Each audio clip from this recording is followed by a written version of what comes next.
Jeremy Thatcher crumpled his paper in disgust. The dragon he had been trying to draw looked like a dog with wings.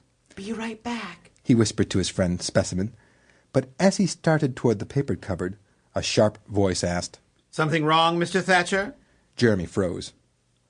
One of the problems with having Mr. Kravitz for art was that you never knew when it was safe to get a fresh sheet of paper. Clearly this wasn't one of those days. The tall, pudgy teacher lumbered over to stand in front of Jeremy. "Didn't you hear the school board has frozen spending? That means no new paper orders for the rest of the year. So tell me, is another sheet of paper needed because that drawing was so bad? Or because your talent is so important?" Mr. Kravitz gave Jeremy a smug, nasty smile and waited for him to answer. Jeremy hesitated. He wanted to say that his talent was that important, but he knew that answer would only bring more scorn. He decided to say nothing. After a moment of uncomfortable silence, he turned and shambled back to his seat. As Jeremy slid into his chair, Specimen pointed to a square of lavender paper tucked under the corner of Jeremy's books. "From Mary Lou Hutton. Special delivery." Jeremy resisted the urge to reach out and grab the note. No sense in giving Mr. Kravitz something else to complain about. But what am I supposed to do now? My paper is gone, Mr. Kravitz won't let me get more, and I've got 15 minutes to go before art is over. His eyes drifted back to the note. He found himself reaching toward the paper. Quickly he drew his hand back. Where's Mr. Kravitz? Looking around, Jeremy spotted the art teacher bending over Jim Megan's desk. Probably telling him in detail what's wrong with his picture, thought Jeremy. Pretending to look at something else, he tugged the lavender square from its hiding place, unfolded it, and began to read. Before Jeremy could finish, Mr. Kravitz came up and snatched the note from his fingers. "Well, Mr. Thatcher, I see you've forgotten my feeling about notes in the classroom."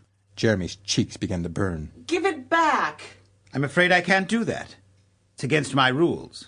However, since you didn't have a chance to read it to yourself, I will read it aloud for you, before I destroy it." Don't! But Mr. Kravitz had begun.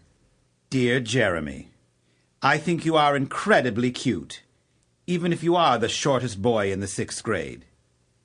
I am going to kiss you after school today, if it's the last thing I ever do." Mr. Kravitz paused, then said, "Oh, yes, there's a P.S. According to this, you have beautiful eyes." The classroom rocked with laughter. Jeremy closed his beautiful eyes, his face so hot that even the tips of his ears were burning. Mr. Kravitz folded the note and tucked it into his pocket. "No need to embarrass the person who wrote this by reading her signature. Let's just remember that notes are not appreciated in this classroom." The injustice made Jeremy's head spin. For trying to read a note someone else had given him, he was made to suffer complete humiliation. Yet the person who sent the note was getting off with only a warning. What was going on here? It didn't take him long to figure out the answer. Mary Lou's father was on the school board, so Mr. Kravitz wasn't going to embarrass her. Jeremy quivered with the unfairness of it. It stinks. He said to Specimen that afternoon. Stinks, stinks, stinks. I agree. Said Specimen, pushing up his thick glasses with a long, grubby forefinger. But then everyone knows Kravitz hates you. All I ever wanted to be is an artist, and the only teacher who's ever really disliked me is my art teacher. I want to know why. Forget it. Just be glad he isn't judging the art contest. Jeremy nodded. He and Spess had been trying to win the spring art contest for years. First prize was the chance to paint the main window of Zambrino's department store. Jeremy believed he had had the best entry for the last 2 years. He hadn't won, though, because top spot traditionally went to a 6th grader, whether or not they actually had the best work. Now he was a 6th grader, so this should be his year. He was the best artist in the school, and everyone except Mr. Kravitz knew it. The only person who might possibly beat him was Specimen, and they had already decided that whichever one of them won, the other would help with the painting. However, that didn't take care of his current problem. The fact that everyone in 6th grade knew Mr. Kravitz was a creep had done nothing to protect Jeremy from the teasing that followed the public reading of Mary Lou's love note. Specimen was the only one who'd shown him any sympathy.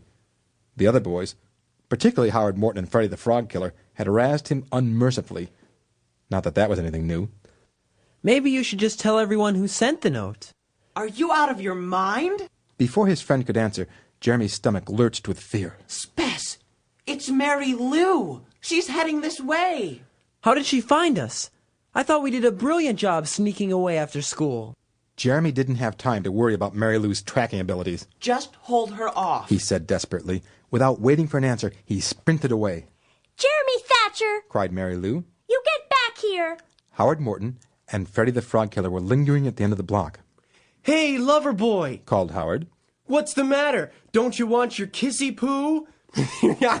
Shut up, fathead! Yelled Jeremy as he raced past. He regretted the words immediately.